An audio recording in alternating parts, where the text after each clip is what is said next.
बिस्मिल्लाहिर्रहमानिर्रहीम, अस्सलाम वालेकुम नाजरीन, सुबह बखैर। वेलकम टू सुनो पाकिस्तान और एक और नया शो लेकर हम आपकी खिदमत में हाजिर हैं। मैं हूं उज़ैर मलिक। प्रोग्राम में मेरा साथ देंगी।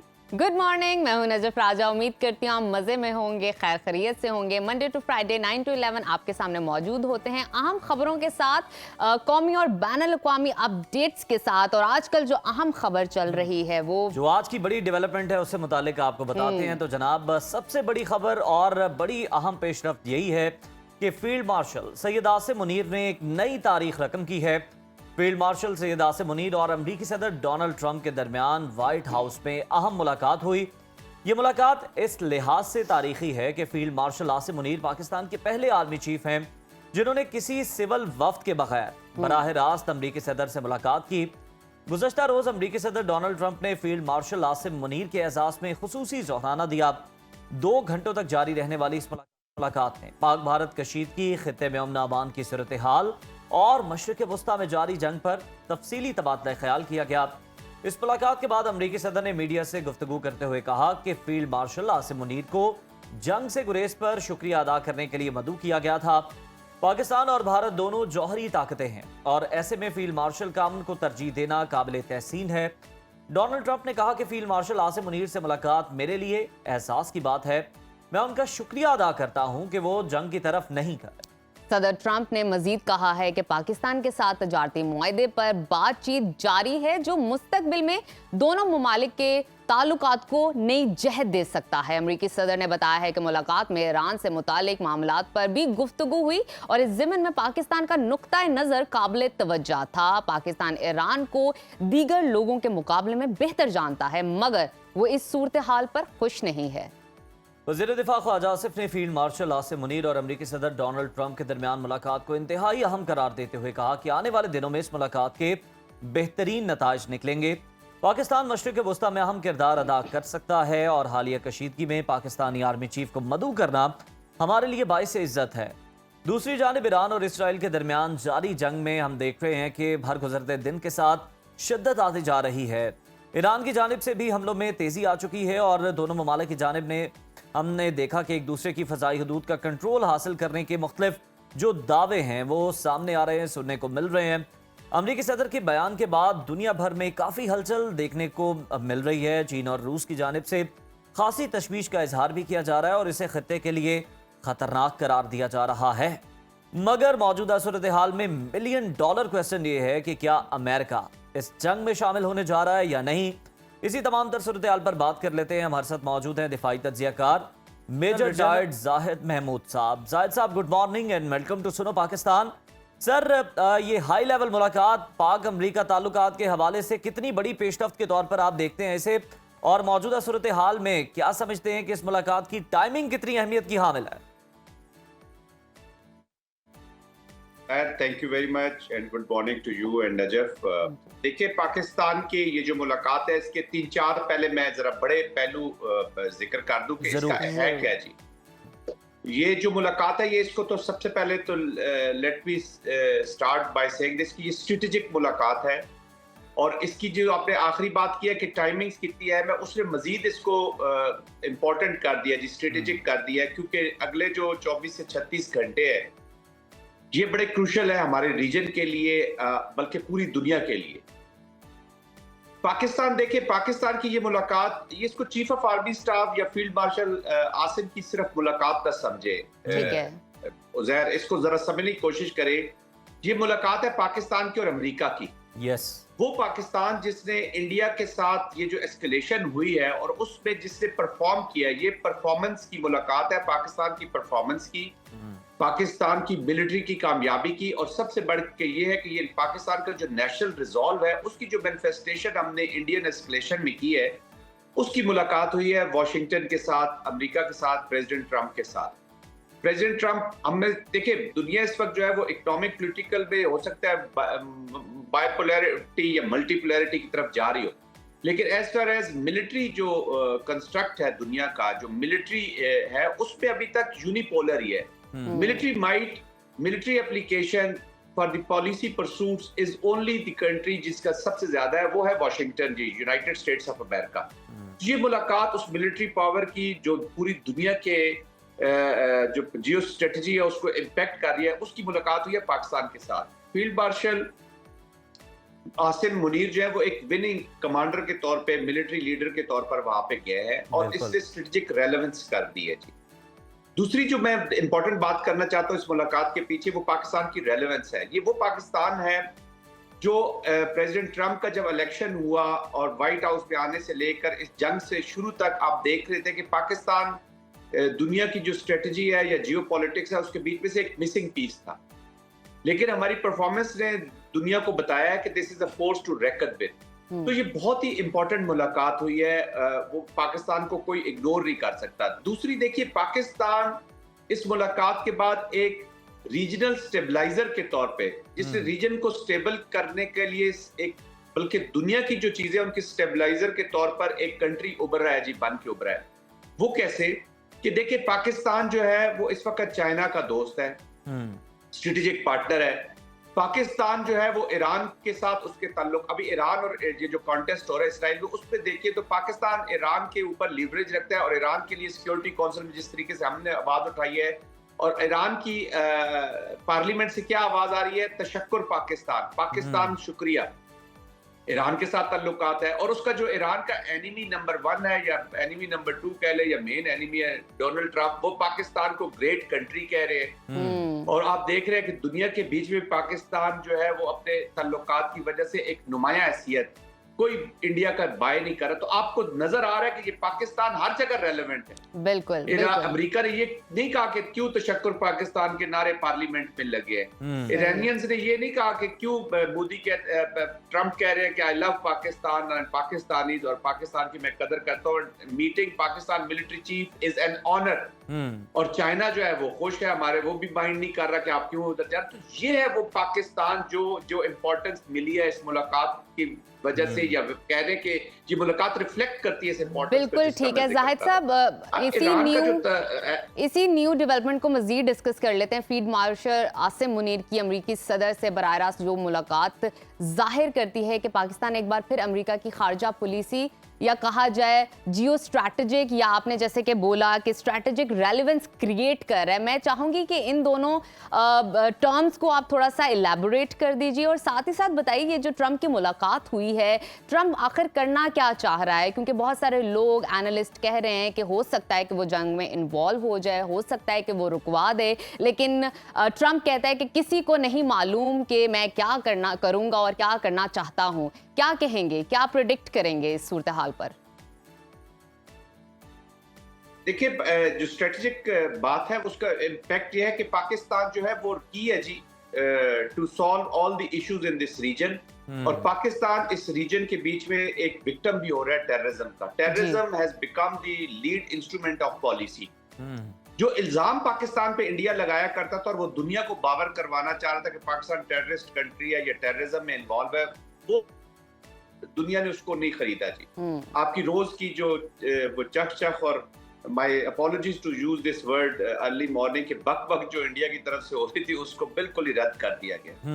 देखिए, प्रेसिडेंट ट्रंप ने, Najaf we need to understand कि इस प्रेसिडेंसी का जो टेन्योर उनका जो ये सेकंड टेन्योर है, एक ही स्ट्रेटेजिक फैसला उनकी जिंदगी में आई मीन मुझे नजर आ रहा है जो उन्होंने करना है, and that is going into war against Iran.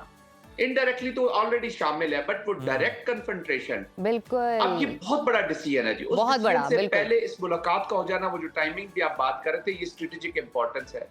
फिर पाकिस्तान और इंडियन कॉन्टेक्स्ट में जो न्यूक्लियर से जहां से हम वापस आए, उसमें प्रेसिडेंट ट्रंप जो अपनी पॉलिसी लेकर आए थे नो वॉर की, प्रो पीस का एक वो प्रो एंटी वॉर का एक वो जो इंप्रेशन ले, उसकी सक्सेसफुल जो पहली सक्सेसफुल दुनिया ने मैनिफेस्टेशन देखी उस नारे की या उस क्लेम की, वो इंडिया पाकिस्तान कॉन्फ्लिक्ट का बीच में जो सीज फायर है उसका हो जाना है। और बार बार प्रेसिडेंट ट्रंप उसको क्लेम कर रहे हैं। अब तो मेरे ख्याल में 16-17 दफा उसका जिक्र कर चुका है, 14 टाइम्स तो कंफर्म जिक्र कर चुका है और अभी कल भी वो जिक्र करते हैं, तो 15-16 दफा उसका और उसका शुक्रिया अदा करने के लिए वो कह रहे हैं कि मैंने पाकिस्तान को बुलाया था जी। तो वो देखिए उस लिहाज से भी ये इंपॉर्टेंस हो जाती है कि जो एक सुपर पावर का जो एक पॉलिटिकल या क्लेम है कि वो क्या करना जाहिद चाह साहब, रहा है। बिल्कुल आप दुरुस्त फरमाने कि डोनाल्ड ट्रंप के यही अल्फाज हैं कि जो है वो जंग बंदी पर मेरी जो राय है उसको मानने पर मैं उनका शुक्रगुजार हूं और इसलिए मैंने ये मुलाकात के लिए मदऊ किया था फील्ड मार्शल को।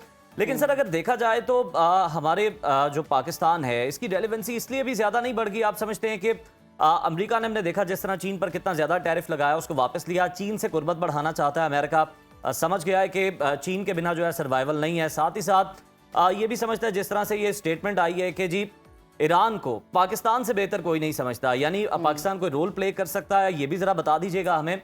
और इसके अलावा एक तीसरा पहलू ये भी है कि पाक अफगान बॉर्डर पर अगर हम देखा जाए तो जिस तरह से अफगानिस्तान से जब अमेरिकन निकल गए हैं, पाकिस्तान ने दहशतगर्दों के खिलाफ जंग लड़ी, अपने बॉर्डर्स को महफूज किया, अमेरिका को कहीं ना कहीं खदशा मौजूद है कि ये जो बॉर्डर लाइन है यहाँ पर जो दहशतगर्द हैं दोबारा से पनप सकते हैं और सिर्फ पाकिस्तान ही है जो कि इनको कंट्रोल कर सकता है। जी बिल्कुल ऐसा ही है।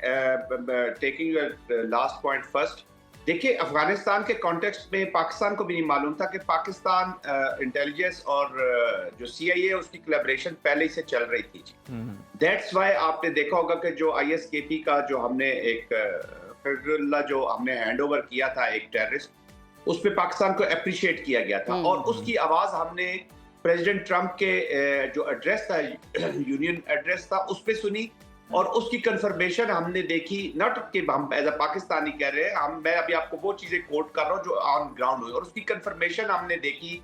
जो डिफेंस स्टैंडिंग कमेटी में हियरिंग हुई थी कमांडर कुरेला की, जनरल कुरेला जो कमांडर सेंटकॉम है जी टेम्पा फ्लोरिडा में जो कमांडर है, उनकी जो हियरिंग हुई उसके बीच में उन्होंने पाकिस्तान की जो परफॉर्मेंस है उसका बारे में जिक्र किया। तो हैविंग सेड दैट, इसका मतलब ये है कि जो थ्रेट हम पाकिस्तान तो कब से चीख रहा था कि Afghanistan because of their week government and mostly because of the Indian interference, India इस वक्त एक डीस्टेबलाइजर है जी। जो मैं स्टेबलाइजर पाकिस्तान का जिक्र कर रहा था, इंडिया को आप इधर देखेंगे तो एक डीस्टेबलाइजर है, न सिर्फ रीजन बल्कि अफगानिस्तान के साथ जो जिस तरह उसकी सरजमीन को वो यूज कर रहा था, ये इंटरनेशनल टेररिज्म नेटवर्क को सपोर्ट करने के मुतरादिफ था।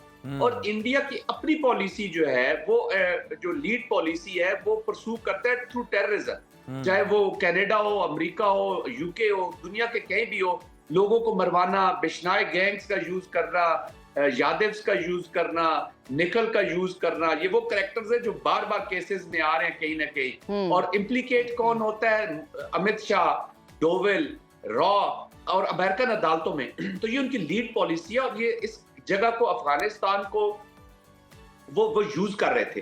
दूसरा अमेरिकन, देखिए प्रेसिडेंट ट्रंप ने खुद ही कहा कि जी $7 अरब का वेपन्स वहां पे छोड़ के है and it was the most shameful withdrawal, chaotic Afghanistan छोड़ के है। क्या बाइडेन को रहे हैं लेकिन मान रहे हैं, अमेरिकी सदर खुद मान रहे हैं।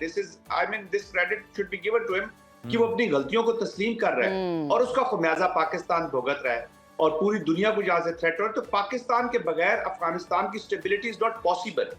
अब ये देखे चीन के साथ मिलके पाकिस्तान, चाइना और अफगानिस्तान अब यही अंडरस्टैंडिंग करवा रहे हैं और ये स्टेबिलिटी पूरी दुनिया को हेल्प करेगी। अमेरिका को भी इसका अदराक है कि अब अफगानिस्तान की स्टेबिलिटी बहुत जरूरी है and without Pakistan it is not possible and they understand कि Pakistan is the biggest victim of this Afghan soil. तो ये तो आपकी वो हो गया जी। अब ईरान के कॉन्टेक्स्ट में आपने कहा कि ईरान को वो पाकिस्तान बेहतर जानता है। उन्होंने कहा यस, हमारा नेबर है जी, कल्चरली हमारी एफिलिएशन रही है उनके साथ। और रिसेंट अभी प्राइम मिनिस्टर ने और मिलिट्री चीफ ने वहां पे विजिट किया है, उनके फॉरेन मिनिस्टर यहाँ पे आए हुए थे। ईरान की बारे में हम चीजें लेकर, और हमारा एक प्रिंसिपल स्टैंस है जी इजराइल के ऊपर, ईरान के ऊपर भी हमारा एक प्रिंसिपल स्टैंस है। और पाकिस्तान कल्चरली उनको बहुत जानता है और पाकिस्तान ये जानता है कि अमेरिका अगर ईरान में आएगा तो उसके दुनिया को और रीजन को क्या नुकसान होंगे और अमेरिका को क्या नुकसान होंगे। देखिए उजैर, मैं खुद अमेरिका में रहा हूँ, मैंने सेंटकॉम में I have served for 2 years as a Pakistani national representative. मैं अमेरिकन को बड़ी अच्छी तरह जानता हूँ जी। अमेरिकन या फॉर दैट मैटर कोई दुनिया का मुल्क हो, वो ये नहीं देखेगा कि आप उनके पास गए हैं तो अपने लिए क्या लेने गए। आपने दुनिया को ये बताना है कि मैं आपके पास जब आया हूँ और जो मैं बात आपसे कर रहा हूँ जिस कॉन्टेक्स्ट में भी, उसमें आपके लिए क्या है, कि आपको क्या फायदा है उस पे। तो लोग अपने फायदे के लिए, और अमेरिका के कॉन्टेक्स्ट में तो पाकिस्तान को सीसॉ की एक हिस्ट्री है, बिट्रेल की हिस्ट्री है। जब जंग होती है अब भी लोग उस नजर से देख रहे हैं कि मिलिट्री चीफ को बुला के इस जंग के माहौल में वो क्या कर, लेकिन I am very certain knowing field marshal Asim very well कि वो पाकिस्तान के मफादात, रीजन के मफादात और इस्लामी दुनिया के मफादात के ऊपर he will never ever compromise. देखिए, अगर पाकिस्तान ने कॉम्प्रोमाइज करना होता तो अमेरिका ने बिल्कुल कभी वो कॉम्प्रोमाइज नहीं करेंगे, और ये उन्होंने साबित भी किया है आज तक। बहुत शुक्रिया major general retired Zahid Mahmood साहब, आपके वक्त का बड़ा बेहतरीन आपने अपना जो तज्जिया है वो दिया, तमाम पहलुओं पर आपने बात की, उनको कवर किया। और हम देख रहे हैं कि अगर पूरी दुनिया पाकिस्तान की मौतरफ है, पाकिस्तान की अस्करी सलाहियत की, अस्करी कुव्वत की मौतरफ है, और पाकिस्तान ने जिस तरह भारत के खिलाफ अपने जोरे बाजू से ये साबित किया कि पाकिस्तान बहुत ज़्यादा रेलिवेंट है और पाकिस्तान का जो कद है वो पूरी दुनिया में एक मकाम रखता है। इसी की देखा देखी फिर अब हम देख रहे हैं कि अमेरिकी सदर भी बार बार तारीफ कर रहे हैं, बल्कि तारीफ करते थकते नहीं है, मौतरफ भी हैं और तस्लीम भी कर रहे हैं जनाब पाकिस्तान को, मुलाकातें भी कर रहे हैं। और मेरा ख्याल है ईरान को अगर हम देखें तो ईरान ने भी लगता है पाकिस्तान और इंडिया की जंग के दौरान यही सबक हासिल किया है कि अगर आप अपने जोरे बाजू से जंग जीतते हैं तो फिर पूरी दुनिया आपको कदर की निगाह से एग्जैक्टली, नो डाउट। पर अगर हम मौजूदा सूरत हाल को डिस्कस करें, अभी भी $1 मिलियन सवाल यही है क्या अमेरिका इस जंग में शामिल होगा या नहीं होगा। लेकिन जैसे कि ट्रंप कह रहे हैं कि किसी को नहीं मालूम कि मैं क्या करने जा रहा हूं, सब ऐसे ही एनालिसिस कर रहे हैं। तो अब देखना यह है कि सूरत हाल को देखते हुए ट्रंप क्या करते हैं, क्या वो जंग में इन्वॉल्व होते हैं या नहीं। तो इसी के साथ नाज़रीन लेते हैं एक छोटी सी ब्रेक। आपने कहीं नहीं जाना, देखते रहिए सुनो पाकिस्तान। नाज़रीन, आज सुनो पाकिस्तान में हम आपकी मुलाकात दो ऐसी होनहार और बाहिम्मत पाकिस्तानी बहनों से करवाने जा रहे हैं जिन्होंने दुनिया भर में पाकिस्तान का नाम रोशन कर दिया है। हम बात कर रहे हैं खैबर पख्तूनख्वा से ताल्लुक रखने वाली स्क्वॉश की सुपरस्टार सहरिश अली और महानूर अली की, जिन्होंने हाल ही में अमेरिका में होने वाले US junior women gold squash tournament 2025 में शानदार कारकर्दगी दिखाई। फाइनल मुकाबले में सहरिश ने गोल्ड मेडल और महानूर ने सिल्वर मेडल अपने नाम किया। ये पहला मौका है कि US junior gold squash tournament के फाइनल में दोनों फरीक पाकिस्तानी बहनें थीं, जिसे स्क्वॉश हल्के में एक तारीखी लम्हा करार दिया जा रहा है। जी हाँ जनाब, और ऐसा पहली बार नहीं है, इससे पहले भी Sahrish Ali USA Virginia gold circuit और यूएसए जूनियर वुमेन्स गोल्ड जैसे अहम मुकाबले जीतकर आलमी सतह पर अपनी सलाहियतों का लोहा मनवा चुकी हैं। तो आइए बिला ताखीर आपकी मुलाकात कराते हैं स्क्वॉश के मैदान में अली सिस्टर्स के नाम से मशहूर सहरिश अली और मानूर अली से।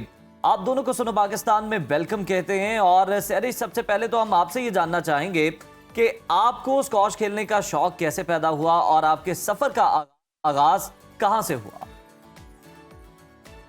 अस्सलाम वालेकुम, थैंक यू हमें इनवाइट करने के लिए शो पे। और मैं सहरिश अली हूँ और मैं ऑल पाकिस्तान अंडर 15 नंबर 1 हूँ। मैं अभी तक 18 गोल्ड मेडल ले चुकी हूँ और मुझे टोयोटा मोटर कार्स स्पॉन्सर करते हैं और मैं उनकी बहुत शुक्रगुजार हूँ। और मेरी जर्नी स्टार्ट हुई थी, मतलब मेरे पहले बड़े बहन भाई खेलते थे, मेरा भाई खेलता था, फिर मेरी बड़ी बहन खेलती थी, फिर मानूर खेलती थी, फिर उसके बाद 2 साल बाद फिर मैंने स्टार्ट किया और मेरे तकरीबन 5 साल हो गए हैं स्क्वॉश में और काफ़ी मेहनत कर रही हूँ। मेरे पापा ने हम पे बहुत ज़्यादा हमें सपोर्ट किया है इस पूरी जर्नी में। तो सहरिश, मुझे ये बताएं कि आपकी पूरी फैमिली स्क्वॉश खेलती है, आपके पेरेंट्स खास तौर पर आपके जो वालिद हैं आप बता रही बड़ा सपोर्ट करते हैं, किसको आइडियलाइज करते हैं? जहांगीर अली के बहुत बड़े फैन हैं, किसकी देखा देखी उन्होंने आप सबको जो है इस स्पोर्ट्स की जानिब रागिब किया, स्क्वॉश की जानिब आपको लेके आया?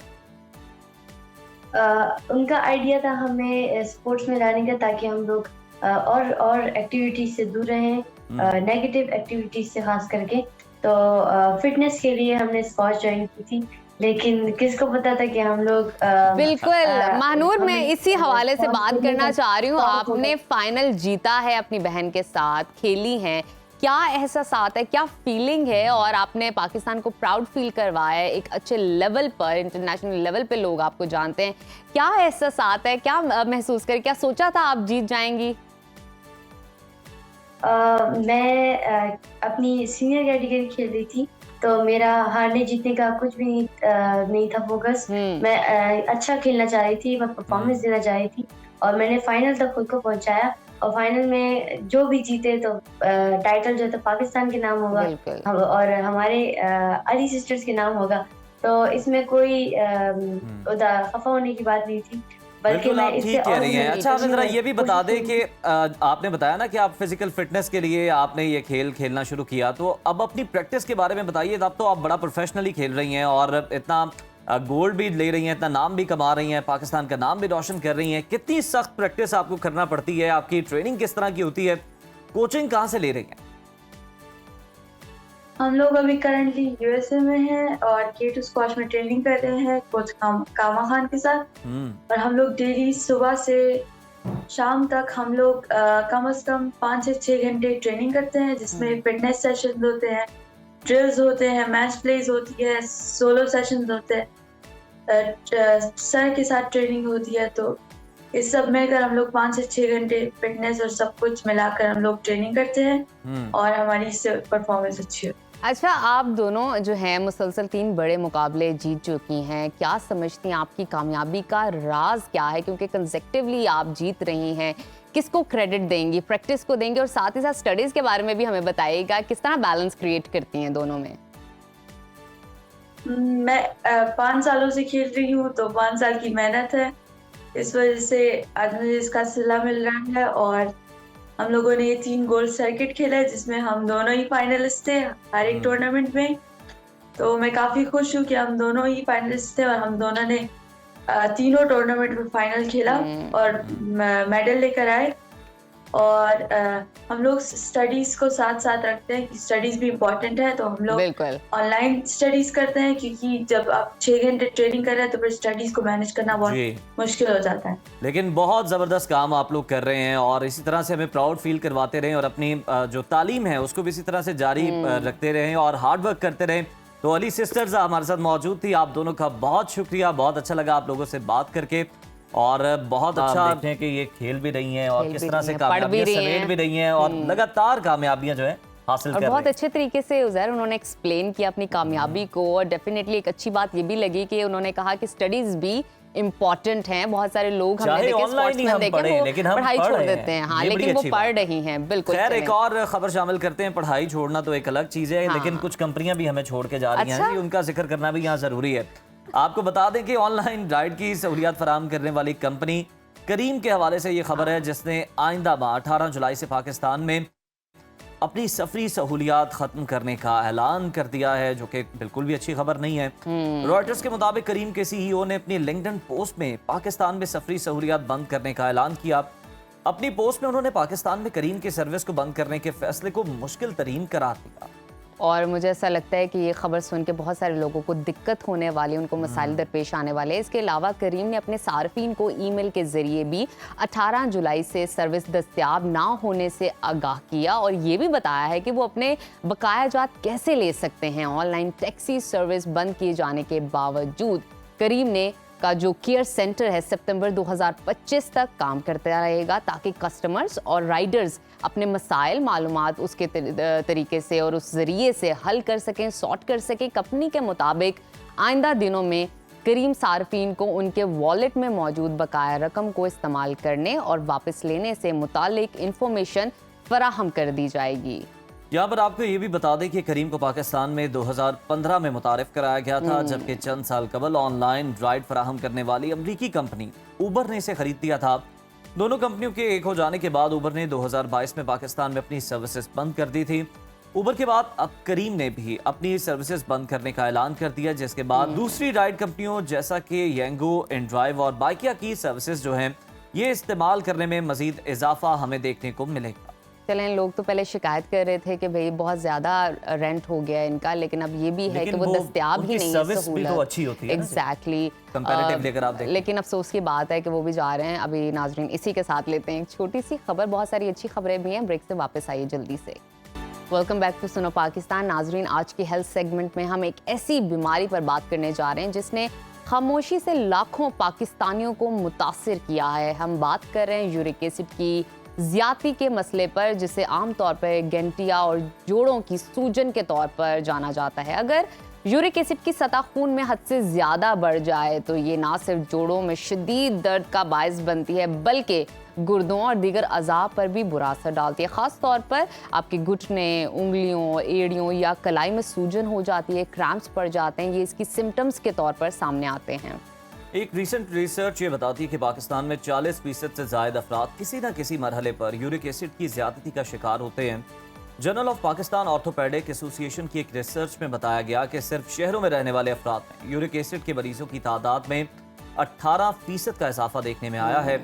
यूरिक एसिड की अलामात, वजूहात, ग़िज़ाई एहतियात और आसान इलाज के बारे में जानने के लिए आज हमारे साथ मौजूद है मारूफ orthopaedic surgeon doctor Akmal Zeb साहब। Sir, welcome to Suno Pakistan. Thank you. Doctor साहब, सबसे पहले तो हमें ये बता दें आसान अल्फाज में यूरिक एसिड क्या होता है, क्योंकि गांव देहातों में हम सुनते हैं उन्होंने अपने नाम रखे होते हैं, कुछ और किसी और नाम से पुकार रहे होते हैं, और ये होता क्यों है हमारी बॉडी में?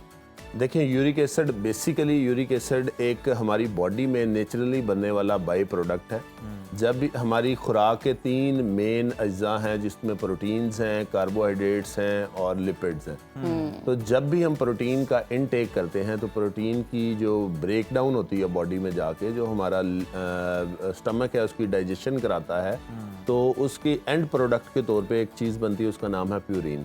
प्यूरिन को जब फर्दर डिग्रेड किया जाता है तो यूरिक एसिड बनता है। आम तौर पे हमारी बॉडी इतना यूरिक एसिड बना रही होती है जितना यूरिन के जरिए एक्सक्रीट हो जाता है। ठीक है। समटाइम्स क्या होता है, हमारी डाइटरी इंटेक में प्रोटीन्स की मिकदार बहुत ज़्यादा बढ़ जाती है, हमारा लाइफस्टाइल बहुत ज़्यादा सेडेंट्री हो जाता है, हम नेचुरल रिसोर्सेज से दूर आ जाते हैं, जिसकी वजह से होता है ये कि बॉडी में production of uric acid normal से ज़्यादा हो जाती है। जब नॉर्मल से ज़्यादा होती है यूरिक एसिड की प्रोडक्शन, तो वो अल्टीमेटली किडनी से उतनी एक्सक्रीट नहीं हो पाती जितनी प्रोड्यूस हो रही होती है। तो जब आपको पता है कॉमन सा रूल है, जब किसी चीज़ की प्रोडक्शन ज़्यादा हो जाए और उसकी खपत कम हो तो वो डेफिनेटली पीछे स्टोर होना शुरू हो जाती है। तो यूरिक एसिड जो होता है, ये जब इसकी ब्लड में मिकदार बढ़ती है तो ये क्रिस्टल्स की शक्ल इख्तियार कर लेते हैं। अच्छा। यूरिक एसिड जस्ट लाइक जिस तरह चीनी के क्रिस्टल्स होते हैं, इसके नीडल लाइक, यूरिक एसिड के नीडल लाइक क्रिस्टल्स होते हैं,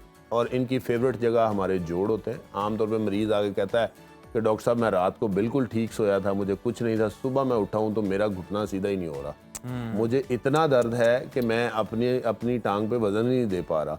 जो इसका फेवरेट जोड़ है वो हमारे पाँव के अंगूठे का पहला जोड़ है, जो यूरिक एसिड की वजह से मोस्ट कॉमनली अफेक्टेड जोड़ है, लेकिन ये लाजमी नहीं है कि वही जोड़ अफेक्ट हो, कोई भी आपकी बॉडी का जोड़ यूरिक एसिड। अच्छा डॉक्टर साहब, यही तशखीस करना बड़ा सही तरीके से ज़रूरी है। बहुत सारे लोग इसको फटीग समझते हैं, बहुत सारे लोग कहते हैं कि हो सकता है मुझे कहीं पे चोट लगी हो सकता है मैंने कल काम बहुत ज़्यादा किया हो तो आज उसके मुझे सिम्टम्स हो रहे हैं। तो किस तरह मालूम किया जाए कि ये वाली इस तरह की पर्टिकुलर किस्म की पेन आपके जोड़ों का मसला है या यूरिक एसिड का इशू? देखें, सबसे पहले तो 2-3 चीज़ों को अलग अलग करने की ज़रूरत है।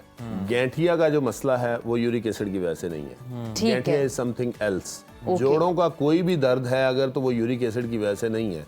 यूरिक एसिड के जो पेन्स हैं या यूरिक एसिड के जो मसाइल हैं वो बड़े स्पेसिफिक से होते हैं। First of all, uric acid can cause fatigue, वो आपको जनरलाइज्ड बॉडी फटीग, थकावट, ब्लड प्रेशर, जोड़ों में दर्द करवा सकता है, इसमें कोई दूसरी राय नहीं है। लेकिन जो एक आपका खास जॉइंट इन्वॉल्व होना और एक ही रात के अंदर अंदर इन्वॉल्व होना और उसमें एक्यूट फ्लेयर आना, उसको हम कहते हैं आमतौर पर गाउट। ये this is next form of uric acid, higher uric acid levels. जब यूरिक एसिड लेवल्स लंबे अरसे तक हाई रहते हैं तो बॉडी रिएक्ट करती है। बॉडी रिएक्ट कैसे करती है? बॉडी यूरिक एसिड को इकट्ठा करके किसी एक जोड़ में जमा कर देती है, ताकि ब्लड को जो वो अफेक्ट कर रहा था यूरिक एसिड उसको अफेक्ट ना करे, किसी एक जगह पे वो जाके डैमेज जो करना है वो कर ले। तो उससे होता ये कि जब यूरिक एसिड हाई रहा लंबे अरसे तक, बॉडी ने रिएक्ट किया, आपकी बॉडी का कोई एक जोड़ जिसमें यूरिक एसिड के क्रिस्टल्स जाके जमा हुए, तो इसकी सबसे बड़ी निशानी ये होती है कि मरीज कहता है डॉक्टर साहब मैं रात को बिल्कुल ठीक सोया था, मुझे कभी जोड़ों की दर्द नहीं हुई। ठीक है, पिछले कुछ अरसे से मेरी डाइट में मीट इंटेक ज्यादा था या फिश इंटेक ज्यादा था या दालें में बहुत ज्यादा खा रहा था, वो खुराक जिसकी वजह से यूरिक एसिड बनता है, तो उसकी प्रॉपर एक हिस्ट्री होती है। डॉक्टर साहब, आप जिस तरह बता रहे हैं कि जोड़ों में जाके जमा हो जाता है, बॉडी भी आपकी इंडिकेशन दे देती है, आपको पता चल जाता है कि मसला चल रहा है। इसका अगर बर वक्त इलाज ना हो, खुदा न खास्ता, कितना नुकसानदेह साबित होता है, हमारी बॉडी पर इसके क्या असरात होते हैं? और ये भी बता दीजिएगा कि अभी बड़ी गुजरी है, लोगों ने अच्छा खासा गोश्त खाया है, तो आपके पास यूरिक एसिड के जो केसेस हैं, क्या उनमें इजाफा हुआ है? किस तरह के केसेस आए? डेफिनेटली हमारा प्रोग्राम बिल्कुल टाइम रिक्वायरमेंट के हवाले से Exactly. बिल्कुल ठीक है। इसलिए ये मौजूद जो है रखा गया। हमेशा बड़ी ईद के बाद और ख़ास तौर पे गर्मियों के मौसम में यूरिक एसिड के मरीजों की तादाद में बहुत ज़्यादा इजाफा होता है। गर्मियों में खास तौर पे। क्योंकि यूरिक एसिड का बहुत ज़्यादा ताल्लुक वाटर इनटेक के साथ होता है। अच्छा। जब वाटर इनटेक अगर कम हो या गर्मी में ज़्यादा गर्मी में रहने की वजह से जो यूरिन की प्रोडक्शन है वो कम हो रही है तो यूरिक एसिड के बढ़ने के या यूरिक एसिड के क्रिस्टल्स के बनने के, गाउट होने के चांसेस बहुत ज़्यादा बढ़ जाते हैं। यही वजह है कि देखा जाता है कि गर्मियों के मौसम में यूरिक एसिड के मरीजों की तादाद में इजाफा हो जाता है। दूसरे नंबर पे जो डाइट इनटेक है, जिसमें गोश्त का जिक्र आपने किया कि डेफिनेटली रेड मीट जो है ये मेन कॉज है यूरिक एसिड के ज़्यादा होने का, लेकिन ये अकेला कॉज नहीं है। इसके साथ साथ जितनी भी दालें हैं उनमें अमाइनो एसिड्स होते हैं। अमाइनो एसिड्स का एंड प्रोडक्ट जो है वो प्यूरिन है और प्यूरिन का एंड प्रोडक्ट जो है वो यूरिक एसिड है। बिल्कुल ठीक। इसी तरह जो ग्रीन लीफी वेजिटेबल्स हैं, जस्ट लाइक पालक है, गोभी है, बंद गोभी है, टमाटर है, इनकी वजह से भी यूरिक एसिड के लेवल्स हाई हो जाते हैं। एक और बहुत इम्पॉर्टेंट चीज़ जो हमारी लाइफस्टाइल का हिस्सा बन चुकी है वो कोला ड्रिंक्स हैं। जितनी भी कोला ड्रिंक्स हैं, जितनी भी कार्बोनेटेड ड्रिंक्स हैं, ये सब की सब यूरिक एसिड लेवल्स को ज़्यादा करती हैं। अच्छा डॉक्टर साहब, हम एक स्टेप मजीद आगे चलते हैं। कौन कौन से टेस्ट करवाएं? पता चल गया आपको यूरिक एसिड है, किस तरह के टेस्ट करवाएं, कौन से टेस्ट करवाएं? नंबर 1, नंबर 2, ये डाइट आपने इशारा किया कि ये चीज़ें खाने से यूरिक एसिड होता है। आप कौन सी चीज़ें खाएं जिससे ये चीज़ लो हो जाए और हमारी हेल्थ हम ज़रा घर से, किचन से स्टार्ट कर सकें और उसके बाद मेडिसिन की तरफ देखें। किसी भी बीमारी के इलाज के लिए पहला जो स्टेप आता है वो लाइफस्टाइल मॉडिफिकेशन। ठीक है। अगर आप अच्छा लाइफस्टाइल मॉडिफाई कर लें तो डेफिनेटली हमें डॉक्टर्स के पास जाने से हमारी बचत हो जाती है, टेस्टों से हमारी बचत हो जाती है, हम बहुत सी परेशानियों से, बीमारियों से बच जाते हैं। तो लाइफस्टाइल मॉडिफिकेशन पहला स्टेप है। यूरिक एसिड के मरीजों में कुछ लोग कहते हैं कि उनको बिल्कुल प्रोटीन इंटेक बंद कर देनी चाहिए, बिल्कुल बिल्कुल 100% चिकन से या मीट से दूर हो जाना चाहिए। तो ऐसा नहीं है। ठीक है। हमारी बॉडी की जो डेली रिक्वायरमेंट है वो 1 ग्राम प्रोटीन पर डे है। 1 ग्राम प्रोटीन पर केजी पर डे। यानी कि अगर कोई इंसान 60 केजी या 70 केजी का है तो 70 ग्राम या 60 ग्राम जो प्रोटीन की रिक्वायरमेंट है वो बॉडी की नेचुरल रिक्वायरमेंट। सही। बॉडी की नेचुरल रिक्वायरमेंट बॉडी को देना बहुत ज़रूरी होता है। अगर बॉडी अपनी नेचुरल रिक्वायरमेंट नहीं मिल रही होगी तो बॉडी में डिफरेंट सिम्टम्स आने शुरू हो जाएंगे।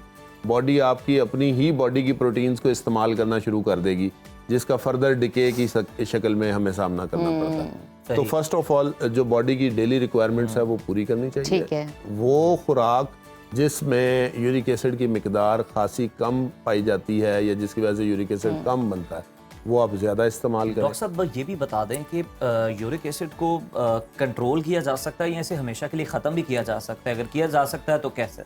देखें, यूरिक एसिड को ख़त्म करने की ज़रूरत नहीं होती। यूरिक एसिड एक एंड प्रोडक्ट है, इसने बॉडी में रहना है, ये बॉडी का हिस्सा है। ठीक है। हमें सिर्फ ये देखना है कि इसको हमने नॉर्मल वैल्यूज़ के अंदर बैलेंस डाइट बैलेंस के अंदर रखना है। तो उसके लिए ज़रूरी है कि आप प्रॉपर वॉक करें, जो अपना लाइफस्टाइल है उसको मॉडिफाई करें। खुराक की इनटेक में देखें कि ये प्रोटीन्स हैं, ये फैट्स हैं, ये लिपिड्स हैं। ना सिर्फ प्रोटीन्स की ज़्यादती से यूरिक एसिड के लेवल्स बढ़ते हैं बल्कि कार्बोहाइड्रेट्स, जिसमें हम सिंपल शुगर, मीठे जूसेस, मीठे मशरूबात, मीठी चीज़ें, डेजर्ट्स हम बहुत ज़्यादा इस्तेमाल कर रहे होते हैं, वो भी यूरिक एसिड में ज़्यादती का एक बायस बनती है। बिल्कुल ठीक। Thank you so much doctor साहब, आपकी मौजूदगी बड़ा अच्छा लगा बात करके, क्योंकि आपने हमें हल भी दिया है कि हर चीज़ में मियाना रवि इख्तियार कीजिए, बैलेंस डाइट कर लीजिए। किसी भी चीज़ का इस्तेमाल, ज़्यादा इस्तेमाल आपके लिए नुकसानदेह, और ऐसा नहीं है कि आपने मीट बिल्कुल छोड़ देना है, मीट खाते रहे, लेकिन हाँ एक बैलेंस डाइट क्रिएट कीजिए और एक्सरसाइज कीजिए, वॉक कीजिए, विच इज़ इम्पॉर्टेंट, ताकि आप जो चीज़ खा रहे हैं वो आपकी जो रिड्यूस हो के कंज्यूम हो सके आपकी बॉडी के अंदर। तो इसी के साथ लेते हैं एक छोटी सी ब्रेक। नाजरीन, आपने कहीं नहीं जाना, देखते रहिए सुनो Pakistan. Welcome back to Suno Pakistan. नाजरीन, प्रोग्राम में शामिल करते हैं वेदर। आपको बताते हैं कि मुल्क में डिफरेंट इलाकों में क्या सूरत हाल चल रही है वेदर की। तो आइए चलते हैं।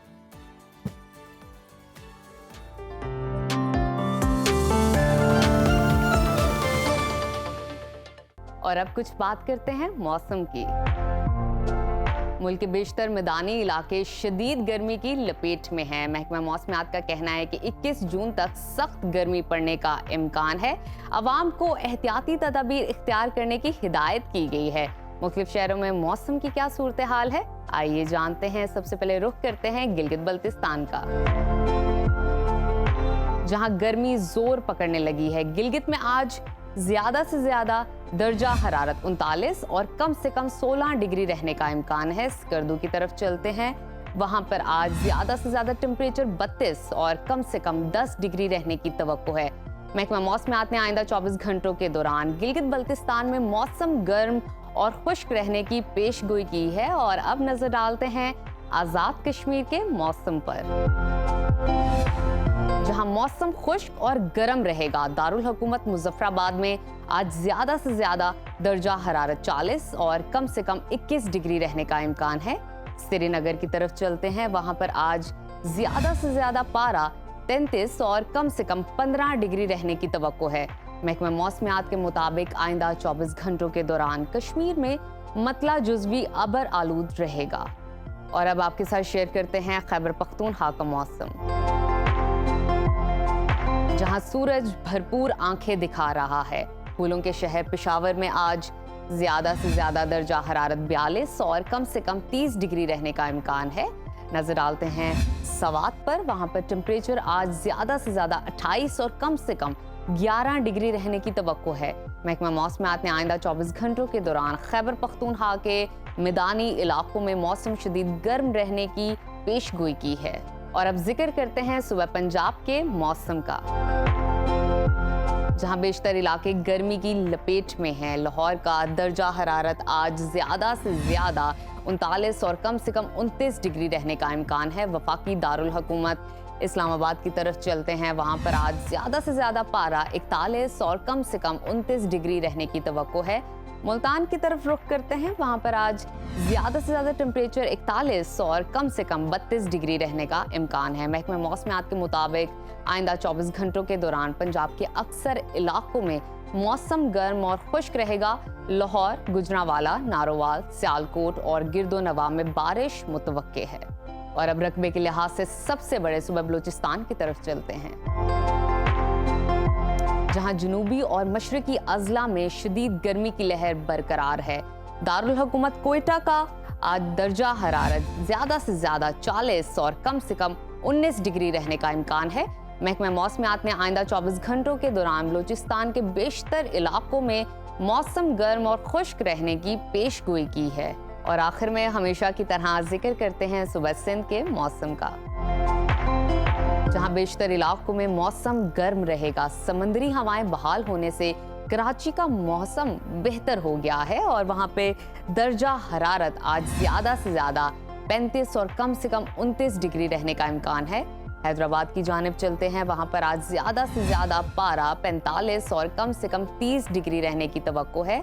महकमा मौसमियात के मुताबिक आइंदा 24 घंटों के दौरान सिंध के बालाई और वस्ती अजला में मौसम शदीद गर्म रहने की तवक्को है।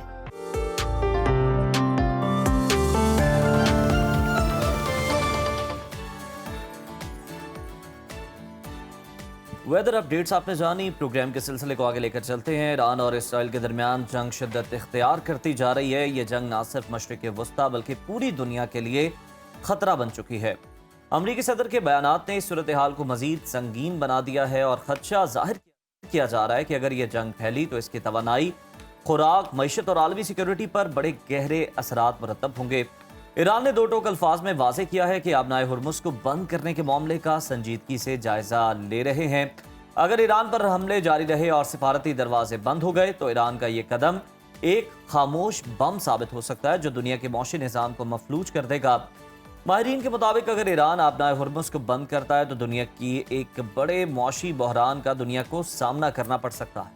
आपको बताते हैं आबनाए हुर्मुज़ वो तंग बहरी रास्ता है जिससे रोजाना करोड़ों बैरल तेल दुनिया को सप्लाई होता है। अगर ये बंद हो जाए तो तेल की कीमतें आसमान पर जा पहुंचेंगी, स्टॉक मार्केट्स क्रैश कर सकती है, महंगाई की नई लहर उठ सकती है और आलमी मईशत बुरी तरह हिलकर रह जाएगी।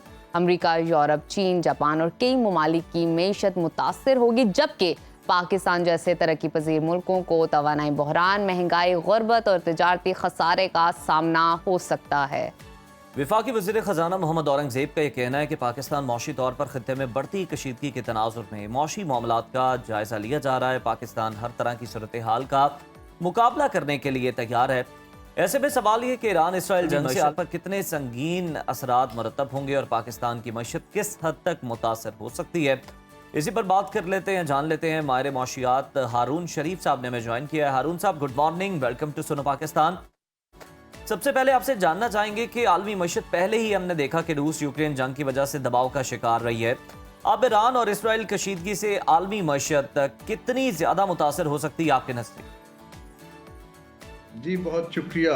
देखिए, इस वक्त जो ग्लोबल इकोनॉमीज हैं वो कोविड के बाद से प्रॉपर तरीके से संभल नहीं पाई हैं, तो एक लोएस्ट जीडीपी ग्रोथ का पीरियड ग्लोबली चल रहा है, with the exception of few countries जो अच्छा काम कर रहे हैं। ये जो कॉन्फ्लिक्ट होता है या वॉर होती है, इसके बहुत दूररस असरात होते हैं, नेगेटिव।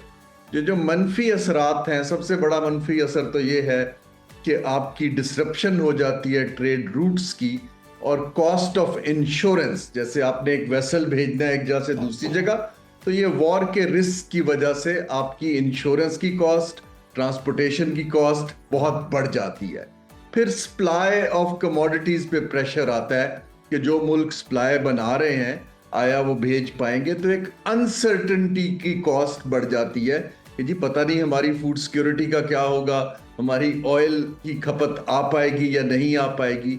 अब हम पाकिस्तान पे अगर आप देखें तो हम एक इंपोर्ट डिपेंडेंट इकोनॉमी बन चुके हैं, जहां हम इसेंशियल इंपोर्ट्स करते हैं, जैसे आपका ऑयल है, आपका एलएनजी है, इवन खाने पीने की कमोडिटीज करते हैं। अगर कमोडिटी प्राइसेस ऊपर जाती हैं तो जिसको हम इसको एक्सोजेनस शॉक लगता है इकोनॉमी का, तो जो ऑलरेडी हमारी मईशत जो है बेल आउट पे चल रही है, उसके ऊपर मजीद मनफी असर आएगा। अब इस पे हमें करना क्या है?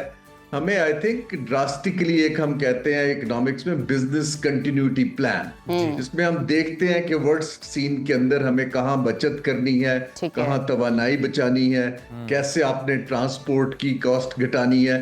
तो उसके ऊपर एक बड़ी एक्सपर्टीज है डी रिस्किंग की, जिसके ऊपर लोग चाहिए जो हुकूमत को मशवरा दें कि अब आप अपनी पॉलिसीज को बिजनेस एज यूजुअल से खत्म करके एक इमरजेंसी रूम में ले आए, ताकि खुदा ना खास्ता कोई अचानक बड़ी कीमत पे चेंज आए, इस तरह की सिचुएशन बने तो हम तैयार रहें। अच्छा हारून साहब, अगर मौजूदा सूरत हाल का जायजा लें तो ईरान ने वाजे कर दिया है कि वो आबनाए हुर्मस को बंद करने पर संजीदगी से गौर कर रहा है। आबनाए हुर्मस आलमी मईशत के लिए कितनी अहमियत की हामिल है, इस पर रोशनी डालिएगा, इसको थोड़ा सा इलैबोरेट कीजिएगा, कितनी इंपॉर्टेंस रखती है?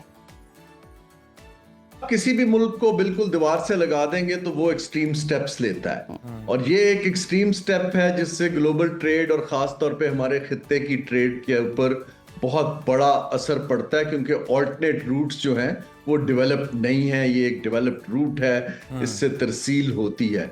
और इससे बिल्कुल शॉक लगेगा, जो मैंने अनसर्टेनिटी की बात की है वो बहुत ज्यादा बढ़ जाएगी, और इसके बाद कोई चारा नहीं होगा खित्ते के ममालिक को कि बैठ के सर जोड़ के ईरान के साथ और बाकी ममालिक से बात करके इस कॉन्फ्लिक्ट को डी एस्केलेट करें।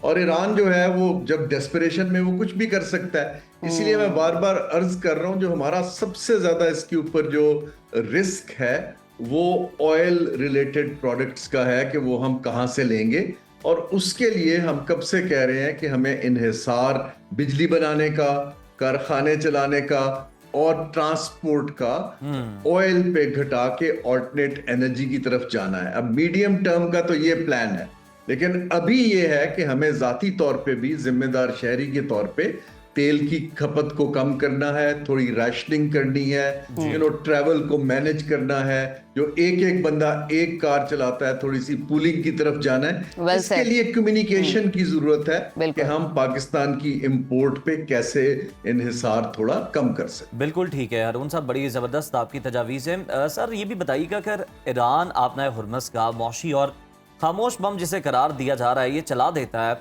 कौन से ममालिक बहुत ज्यादा इससे मुतासर होंगे और ओवरऑल दुनिया पर कितने संगीन मौशी असरात पड़ सकते हैं? जी, गल्फ कंट्रीज बहुत ज्यादा मुतासर होंगे, आपकी ईस्ट एशिया मुतासर होगा। देखिए इस वक्त ये जो आपके स्वेज का रूट है या हुर्मुज का रूट है और बाकी हैं, ये सदियों से चल रहे हैं, एस्टेब्लिश्ड हैं। देखिए ये जो भी ट्रेड होती है उसमें 3 चीज होती है। एक तो वेसल्स की एफिशिएंसी कैसे वो इंश्योर करते हैं, नंबर 2 उनकी प्रिडिक्टेबिलिटी कैसे करते हैं, या आपको पता हो कि आपने एक टैंकर बुक किया है वो टाइम पे पहुंचेगा, और नंबर 3 होती है सिक्योरिटी। इस वक्त प्रिडिक्टेबिलिटी और सिक्योरिटी दोनों थ्रेट में हैं। अगर आप आपने हुर्मुज के ऊपर एम्बार्गो लगाते हैं वेसल्स के पास करने का, उससे दुनिया की सारी सप्लाईज डिसरप्ट हो जाएंगी और इसके बाद कोई चारा नहीं होगा। और मे बी ये जो कोशिश कर रहे हैं इस वक्त Israel and supported by the west, वो ईरान को प्रेशर के थ्रू वो चाहते हैं कि ये मुल्क जो है इसकी कैपेसिटी गिर जाए, ये पीछे चले जाए और इजराइल के लिए खतरा ना रहे। लेकिन ये इतना बड़ा मुल्क है कि इसको आप सिंगापुर या किसी छोटे मुल्क की आबादी की तरह नहीं देख सकते इसके। लेकिन हमारे लिए बहुत खतरा है कि वेस्ट पे 2 मुल्क, अफगानिस्तान और ईरान, दोनों ये जो हैं इस वक्त अगर कैपेबिलिटी और गवर्नेंस में नीचे जाते हैं तो पाकिस्तान के लिए ट्रेड के और सिक्योरिटी के और ओवरऑल खित्ते की मार्केट जो हम बेल्ट एंड रोड में कर रहे हैं उसको हमें बड़ा केयरफुली रिस्क को इवेलुएट करना पड़ेगा। और बिल्कुल ईरान ये भी कहता है कि वो दबाव में मुज़ाकरात नहीं कर सकता। अच्छा, बहुत सारे खदशात जाहिर किए जा रहे हैं हारून साहब, उसमें से एक खदशा ये भी है कि ईरान इसराइल जंग से तेल की फी बैरल कीमत $70 से बढ़कर $200 तक पहुंच सकती है। अगर ऐसा हो जाता है तो पाकिस्तान की क्या सूरत हाल होगी, पाकिस्तान पे कितना बुरा असर पड़ेगा, किस तरह का इम्पैक्ट क्रिएट होगा? जी, पाकिस्तान डीप रिसेशन में चला जाएगा क्योंकि हमारी बहुत ज्यादा डिपेंडेंस है ऑयल के ऊपर। ये मैं अर्ज कर रहा हूँ, ट्रांसपोर्ट सेक्टर, एनर्जी सेक्टर और हमारे कारखाने, बिल्कुल ये अगर लगता है तो हम तो बिल्कुल उसके लिए तैयार नहीं है। इसलिए मैं अर्ज कर रहा हूँ कि हमें अभी से कम्युनिकेशन करके इसकी एटलीस्ट ट्रांसपोर्ट की खपत तो कम करनी चाहिए। और इवेंचुअली हमें 2-3 साल में अपना एनर्जी मिक्स चेंज करना पड़ेगा। ये अनसर्टेनिटीज जो हैं, 200 तो बहुत ज्यादा है, अगर ये 150 पे 140 पे भी चला जाता है तो पाकिस्तान को तो एक डिटेल्ड बेल आउट मजीद चाहिए होगा क्योंकि हम इंपोर्ट बिल नहीं पे कर पाएंगे। एक्सपोर्ट तो बढ़ नहीं रही, इसके बाद एक्सपोर्ट के ऊपर प्रेशर आ जाएगा कि आपकी जो शिपमेंट्स हैं उनकी कॉस्ट बढ़ जाएगी और आपकी कंपेटिटिवनेस हिट हो जाएगी। ये बहुत संगीन सूरत हाल पैदा हो सकती है, ये ग्लोबल जो एक डिसऑर्डर चल रहा है उसके अंदर। बिल्कुल, आप दुरुस्त फरमा रहे हैं हारून साहब, बड़ी संगीन सूरत हाल जो है वो पैदा हो सकती है और बहुत सारे ममालिक इसकी जद में आएंगे और इसलिए सारे जो है इसको अवॉइड करने के लिए कोशिश भी कर रहे हैं कि इस तरह की सूरत हाल ना ही पेश आए, आपने हुर्मुज़ को बंद ना करना पड़े। और इसराइल पर भी दबाव डाला जा रहा है, कोशिश की जा रही है कि जो मामला है उसको ठंडा किया जाए और ईरान के साथ कशीदगी को ख़त्म किया जाए, जंग को ख़त्म किया जाए। बहुत शुक्रिया, हारून शरीफ साहब हमारे साथ मौजूद थे और इस तमाम तर सूरत हाल पर बात कर रहे हैं। और अभी लेते हैं छोटी सी ब्रेक, आपने कहीं नहीं जाना, देखते रहिए सुनो Pakistan. Welcome back to Suno Pakistan. नाजरीन, आज हम नीम को डिस्कस करेंगे, नीम की अफादियत क्या है, और साथ ही साथ मैं आपको बताती चलूँ कि जर्नल ऑफ फार्माकोग्नोजी एंड साइकोकेमिस्ट्री में ये तहकीक सामने आई है कि जो नीम है वो एंटीबैक्टीरियल होता है, एंटी फंगस होता है, और इसमें जो इन्फेक्शन आपकी बॉडी में चला जाता है या आपको लग जाता है आपकी स्किन पे, उसके लिए बहुत अफादियत रखता है। आपने तो बहुत कुछ बता दिया, हमने तो नीम पे बड़े मुहावरे सुन रखे हैं। बिल्कुल ठीक है, नैयर आपा हमारे साथ मौजूद है जो हमें बहुत सारी अभी टिप्स देने वाली हैं। जी आपा, थैंक यू सो मच आने के लिए। Thank you. आज तो टेबल भरपूर सजा हुआ है, भरपूर जगह ही नहीं है टेबल पे कुछ। आज क्या क्या बनाने वाले हैं? हाँ, आज टेबल सजा हुआ है। कहने को ये फल जो है, ये पत्ते जो है, ये कड़वा है। नीम आपको पता है कितना कड़वा होता है। हाँ। लेकिन जो इसके बेनिफिट्स हैं, इसके जो फायदे हैं, वो इतने इसके मेडिसिनल और इतने मैजिकली इसके रिजल्ट्स हैं हर चीज के, खाने में, लगाने में, अगर आपके एनवायरमेंटल, आपका घर, आपकी अलमारियां, आपका किचन। मैंने तो धुएं की भी सुना है आपा कि नीम का अगर आप धुआं दो ना पूरे घर में तो मच्छर मक्खी तो एंटी जी पेस्टिसाइड, क्योंकि ये एंटी पेस्टिसाइड भी है, इसकी जो प्रॉपर्टीज हैं, क्वालिटीज हैं, तो सबसे पहले मैं शुरू करूंगी क्योंकि आगे जो है वो बरसात आ रही है, ठीक है। तो बरसात के मौसम के अंदर जो इश्यूज बन जाते हैं बहुत ज्यादा, वो स्किन से रिलेटेड बहुत ज्यादा होते हैं। ऑयली स्किन, आप गर्मी में देख लें कितनी पित्त वगैरह लोगों को निकल जाती है। एक्नी और जो है ना वो पित्त वगैरह बड़ी मामूली सी चीज होती है। मैंने देखा है कि इतने फोड़े, फिंसियां और इतने पेनफुल वो कंडीशन होती है, और खासकर जिस तरह से गाँव देहात वगैरह जहाँ पे जो है वो बहुत ज्यादा गर्मी होती है, तो हमारी ऑडियंस को आप इन मसाइल से कैसे बचाने वाली हैं? क्योंकि वहाँ पे तो ये लगा भी बहुत ज्यादा होता है, और वो लोग जो है ना, हाँ जी वाफर। अच्छा, इसकी जो पहचान है ना, इसके जो पत्ते हैं वो थोड़े से आप देखें लंबूतरे होते हैं, ठीक है। और इसका जो फल लग रहा है ना, वो इस तरह से थोड़ा सा ओवल शेप के अंदर है। अभी ये कच्चा है, बिल्कुल राउंड नहीं है, और ये इसी तरह रहता है कि पकता है? नहीं, ये पक के बिल्कुल थोड़ा सा येलोइश में चला जाएगा, और ये इतना मीठा होगा कि आपकी सोच है शहद की तरह से। फल खाना तो नमक मौजूद है, पका नहीं, अभी ये कड़वा है, अभी ये कड़वा है, और ये इतना ज्यादा मीठा। जी, और ये 1 माह के लिए लगता है। और जिन लोगों के इस तरह के इश्यूज है जो हम बात कर रहे हैं, तो वो अगर ये डेली बेसिस पे थोड़े जो है ये खा लेते हैं, ठीक है, तो उनका जो है वो पूरी साल के लिए जो है ना, वो इस तरह के कोई भी स्किन की डिजीज जिनको बहुत ज्यादा होती इश्यूज, तो वो उसके साथ जो है ये बच सकते हैं, ठीक है। अब जो है वो इसको अगर नहीं, जहाँ पे अवेलेबल इसका जो ये पौधा है या इसका जो ये फ्रूट है, तो मैं आपको जो है वो नीम की गोलियां बनाना बताऊंगी। बहुत ईजी है, बनाना भी इजी है, खाना भी इजी है, और हमने अपने बचपन में बहुत मुश्किल लग रहा है कि खाना इजी है, बहुत इजी है। पानी के साथ वो गोली बन जाएगी और आपने निगल लेनी। हमने बचपन में बहुत ज्यादा खाई हुई है। अब्बू का इतना डर होता था कि बाथरूम से निकलने के बाद आज सामने बैठे हुए होते थे लेके,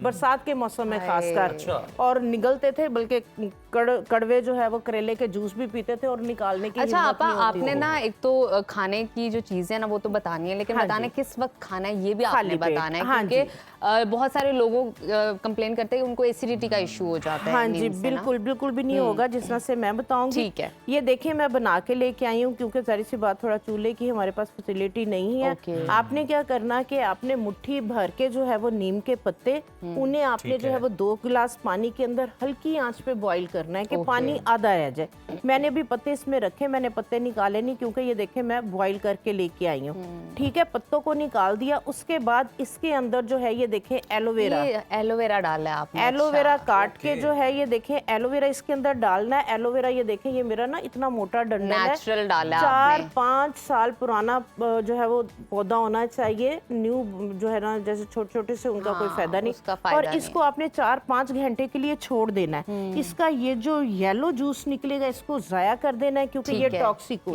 होता है, ठीक है। इसको निकाल के फिर आपने काट के आपने क्या करना है, आपने इस तरीके से जो है ये हमारा नीम का पानी, इसके अंदर एलोवेरा जेल डाल के आपने अच्छी तरह से पका के इसको मैश कर दूसरी वाली जेल डाल सकते हैं जो बॉक्स में? नहीं, बिल्कुल आपने नेचुरल डाली है। बिल्कुल आपने फ्रेश जो है वो जेल आपने इसके अंदर डालनी है। फ्रेश जेल डाल के फ्राई पैन के अंदर ही आपने गरम के अंदर जो है ना वो इसमें गंदुम का आटा आपने तकरीबन सपोज जैसे ये मेरा है आधे कप के बराबर है, इसके अंदर 1 टेबल स्पून ये देखे गंदुम का आटा आप डालेंगे। फ्राई पैन में इसको पकाते चले जाएंगे तो ये एक डो सी बन जाएगी। इसके अंदर आपने 1 चाय की चम्मच हल्दी ऐड करनी। हल्दी भी आपको पता है एंटीसेप्टिक, एंटीबैक्टीरियल जो है वो प्रॉपर्टीज होती हैं हल्दी, और साथ आपने इसके अंदर एक लेमन जूस डाल देना, ठीक है। और ये इस तरीके से जो है ये देखें डो बन जाएगी, पेड़ा सा बन जाएगा, ठीक है। ये देखें ये मैं गोलियां बना के लेके आई हूँ, ठीक है। ये डो ठंडी हो जाएगी। आपने जो है वो हाइजीन का बहुत ज्यादा ख्याल रखना है। आपने इस तरीके से गोलियां बना के इसको शुगर से कोटेड कर लेना, ठीक है। आइसिंग शुगर को पीस के आप उस पे कोटेड कर लें, ओके, ताकि खाते हुए भी प्रॉब्लम ना हो, कड़वी ना लगे। जी बिल्कुल, इस तरह से ये देखें। खाना तो मुश्किल होगा, बस निगलने का मरहला ही होगा। हाँ जी बिल्कुल, वो जब शुगर कोटेड होगी ना तो बिल्कुल भी जो है वो इसका कोई भी कड़वाहट वगैरह जो है फिर आपने उसको इस तरह रोल करना है। जी ये देखें इस तरीके से आपने जो डो है ये साइज होना चाहिए आपका। इसको आप किचन में ही एक प्लेट में जो है वो फैला दें, ठीक है। ये खुश्क हो जाएंगी, 1-2 दिन के अंदर बिल्कुल ड्राई हो जाएगी। शुगर कोटेड आपने गिले के ऊपर ही करना है, ठीक है। अब 5 साल से जो ऊपर बच्चे हैं, ठीक है, उन्हें ये वाली जो है वो 1 गोली खाली पेट। जिन लोगों के एक्ने, बच्चों को भी बहुत ज्यादा जो है वो ब्लस्टर्स हो जाती है, गर्मी हो जाती है, ये खून को साफ करने के लिए बेहतरीन है, आपके इम्यून सिस्टम को बेहतर करने के लिए बेहतरीन है। बच्चों के पेट में कीड़े पड़ जाते हैं, ठीक है, बच्चों जो है वो भूख नहीं लगती है या भूख बहुत ज्यादा लगती है, वेट उसके लिए भी अच्छा है, तो उन सब के लिए जो है ये बेहतरीन है, जबरदस्त, ठीक है। तो ये तो होगा खाने के लिए, लगाने के लिए क्या है इसके ये अंदर? शुगर को कंट्रोल करेगा। ये जो डायबिटिक पेशेंट है उनके अगर कोई जख्म वगैरह हो जाता है, हील नहीं कर होता, उन सब के लिए ये बेहतरीन है, ठीक है। ये ओवरऑल, और आपने खानी सुबह खाली पेट है, खाली पेट आप ले लें, आप सोने से पहले भी अच्छा, इसकी सोने जो है से वो, पहले भी ले सकते हाँ हैं। जी, बच्चों के लिए एक इतनी सी बहुत है, और जो बड़ों के लिए जो है वो 2 सुबह ले लें, 2 शाम में ले लें। तो ये शुगर को बहुत अच्छे से कंट्रोल करती है और डायबिटिक पेशेंट के लिए बहुत अच्छी है कि जख्मों को जो है वो हील करने के लिए जो है वो इसकी क्वालिटी प्रॉपर्टीज जो है वो बेहतरीन है। अच्छा, इसके बाद जो है वो मैं नीम का ऑयल बनाना बताऊंगी, क्योंकि नीम ऑयल भी आपकी जो है वो एंटी फंगल जो है वो एंटीसेप्टिक प्रॉपर्टीज और बेहतरीन जो है ना, ये सस्ता तरीन और बेहतरीन ऑयल, आप इसको इजीली घर में बना सकते हैं। हेयर फॉल के लिए भी क्या अच्छा होता है? जी बिल्कुल, हेयर फॉल के लिए भी बिल्कुल बिल्कुल, हेयर फॉल के ये तो अलावा लड़की का मसला है जी, एक और लड़कियों के बड़े मसले हैं, वो फिर मैं अभी बताती हूँ, वो फिर उज़ैर, वो एंड में बताऊंगी, उज़ैर का हंस के ना, वो फिर ठीक है। अच्छा, अगर ऐसी है तो फिर एंड में ही रखें आप उसको। दूसरी तरह की डिस्कशन शुरू हो जाएगी, ठीक है। ठीक है। अच्छा, सबसे पहले इसका मैं एक्सट्रैक्ट जो है वो बनाना बताऊंगी, ठीक है। ये एक्सट्रैक्ट जो है ये बहुत ज़्यादा महंगे मिलती है। हमने क्या करना है, एक्सट्रैक्ट को करने के लिए, बनाने के लिए हमने ली है ग्लिसरीन, ठीक है। अगर आपने इतनी बॉटल है, इतनी आपने ग्लिसरीन ली है, इसके अंदर आपने इतना ही डिस्टिल्ड वाटर डालना है, आपने आम वाटर इसके अंदर नहीं डालना, ठीक है, क्योंकि इसके अंदर हमारी जो है वो ऑयल बेस्ड कंपाउंड्स और जो है वो वाटर बेस्ड जो है वो कंपाउंड सारे हमारे इसके अंदर आ थोड़ी सी जाएंगे। थिक फॉर्म में है, हाँ इसे जी, देख थिक सकते फॉर्म हैं में हो गया। उसके बाद हमने जो है वो नीम के पत्तों को थोड़ा थोड़ा इस तरह से क्रश कर लेना है, ठीक है, ताकि इसकी जो प्रॉपर्टीज है, इसकी क्वालिटीज जो है वो अच्छे से जो है वो इसके अंदर जो है वो शामिल हो सके। क्रश करके आपने ग्लिसरीन और डिस्टिल्ड वाटर के अंदर आपने इस तरह से क्रश किए हुए पत्ते, साबुत पत्ते थोड़े से, आपने ये देखे आपने फल भी डाला हुआ है? हाँ जी, मैंने थोड़े से इसके फ्रूट भी डाले हैं, ठीक है। और इसके साथ इसके अंदर मैं थोड़े से जो है वो जैस्मिन, जी बिल्कुल, ये जैस्मिन, हाँ जी, क्योंकि इसकी जो स्मेल है ना वो थोड़ी सी वियर्ड होती है। इसके लिड ओपन किया ना तो एक खुशबू सी उठी है, हाँ उससे अंदाजा हो गया जी, हाँ क्या जी, शामिल करने वाली है। हाँ जी, और इसकी आपको पता है जैस्मिन की क्वालिटीज भी बेहतरीन है। ये आपका 10 से 15 दिन के अंदर अंदर जो है वो नीम का जो है वो एक्सट्रैक्ट जो है ये बन जाएगा, ठीक हो गया। अच्छा, इसके बेनिफिट्स, इसकी क्वालिटीज क्या है कि जिन लोगों के जो है वो एक्नी वगैरह या ऑयली स्किन है, ओपन पोर्स है, तो आप कोई भी अगर फेस वॉश यूज कर रहे हैं, आप अपने फेस वॉश के अंदर इसको मिक्स करके रखें, मिक्स कर लें। 8 दिन का आपका जितना फेस वॉश यूज होता है, ठीक है, उतना फेस वॉश लें और उसके अंदर जो है वो तकरीबन 15 से 20 ड्रॉप जो है वो एक्सट्रैक्ट के डाल के आप जो है वो इसको रख लें। इसके साथ आप फेस वॉश करेंगे तो ये आपकी एक्नी को भी ट्रीट करेगा और आपकी जो स्किन पे रैशेस वगैरह उसके लिए। और आप ऐसे करें, फेस वॉश करके हम ऑयल लगा लें फेस जी, पर, ये ऐसा भी हो देखें, सकता है, इचिंग तो नहीं होगी उसकी वजह से? ये देखें, बिल्कुल भी इचिंग नहीं होगी। ये मैंने जो है वो नीम का ऑयल, हाँ जी, ये देखें, ये मैंने नीम का ऑयल बनाया हुआ है। बहुत सारे लोगों की ना बहुत सेंसिटिव स्किन होती है, कभी भी इचिंग नहीं होगी, बल्कि सूदिंग इफेक्ट होगा, बहुत ज्यादा जो है वो रिलैक्सिंग फील होगी, बहुत अच्छी खुशबू आ रही है और अच्छा लग रहा है, लाइक जबरदस्त। इसको भी बनाने का तरीका कार जो है वो बिल्कुल सिंपल है। ये देखें, मैंने नीम के पत्ते इसके अंदर जो है वो क्रश करके डाले हुए हैं और नीम का जो फ्रूट है, ठीक है, आपने इस तरह से जो इसके सीड्स हैं, ठीक है, इस तरह से मैंने इसको क्रश किया। क्रश करके आप इसको भी जो है वो इस तरह से कंटेनर के अंदर डाल दें। ये आप लाजमी बना के रखें, गर्मियां स्टार्ट होने से पहले आप लाजमी बना के रखें। इसके अंदर कौन सा ऑयल डाल दें? इसके अंदर आप चाहे सनफ्लावर ऑयल डाल दें या चाहे जो है वो सफेद तिलों का तेल डाल लें, चाहे कोकोनट ऑयल डाल लें, ठीक है। ये आप डाल के, ये आपका 10 से 15 दिन के अंदर जो है ना ये आपका बेहतरीन नीम ऑयल जो है वो रेडी हो जाएगा। बहुत अच्छा है, बहुत अच्छी एक फ्रेग्रेंस भी आ रही है, उसका एक जो एहसास है ना ऑयल का, बड़ा अच्छा। हाँ जी, अभी आपने जो फॉर द स्किन इचिंग की बात की, अगर इस तरह का किसी का इशू फॉर एग्जांपल अगर आपको होती है itching, हाँ जी, तो उसके लिए जी ये देखें, ये है मेंथोल जी, ये देखें, ये इस तरह से क्रिस्टल्स ये होती हैं, इसके स्टिक्स के अंदर आता है, बहुत इजीली आपको पंसारी की दुकान से मिल जाएगा। इसको खोलें आप, जैसे इतना ऑयल है, ठीक है, ये तकरीबन 100 ml के करीब ऑयल है, इसके अंदर आपने सिर्फ एक क्रिस्टल जो है ये ऐड कर देना। एक क्रिस्टल बहुत है, खुद ही मेल्ट हो जाएगा। ये खुद ही मेल्ट हो जाएगा।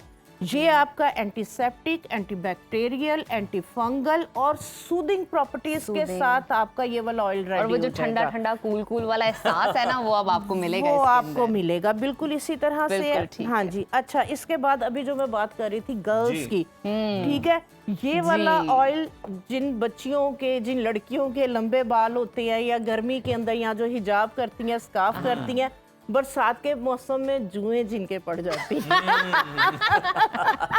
और खुद ही से पड़ जाती हैं क्योंकि नमी की वजह से, नमी शायद। की वजह और से। गीले बांध के जो लड़कियां बांधती हैं ना, उनके लिए भी हमने कल ही जी, स्टोरी जी, की थी, जी, एक जी। इन्फॉर्मेशन शेयर की थी आपके साथ कि बिल्कुल भी गीले बालों को टाई मत कीजिए, बन मत बनाइए। हाँ जी। उसका एक यूज के नुकसान लिए। ये भी है जो आज आपा ने बता दिया, हाँ, ऐड कर जुएं दिया। पड़ जाते हैं। देखो ज़रा आप हंसे इसे नहीं। आप इसी सिलसिले की दूसरी कड़ी समझें।